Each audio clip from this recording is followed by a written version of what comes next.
we're getting ready to put some blocking in the floor joists. And the reason why is the type of plywood we're using, it's treated plywood, but it doesn't come tongue and groove. And that's the way most subflooring comes for houses. And the reason it's tongue and groove is because when it bridges over two joists, you know, one piece could go down and the other piece could go up, and it would be that would be a tripper. Well, and then the tongue and groove locks it in so they're both together. Well, since we don't have tongue and groove plywood, we've got to put in flat 2x4s so that the entire outer edge of the plywood can be nailed tight, and all the plywood inside the shed is going to be smooth. But here's the trouble.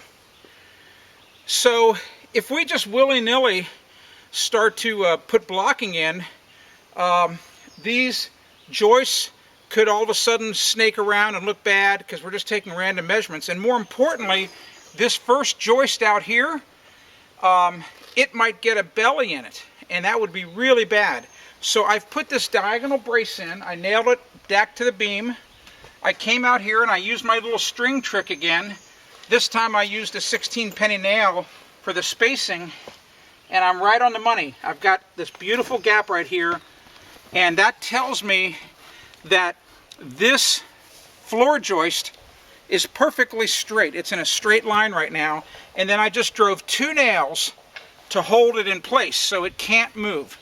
Now what we're going to be able to do is put in our blocks, and as we put the blocks in, we make sure that each one of these joists is also straight. And all you have to do is really just get the measurement between the 2 joists at the end where it attaches to the beam, and that's what's the blocking should be here. We're going to put our middle row of blocking in first, then we're going to put the other 2 intermediate layers in. But that's all you have to do. You have to get both this outer joist straight and the one down at the other end straight too. Got to do that first before you put the blocking in. If you want to discover more home improvement tips, go to AsktheBuilder.com.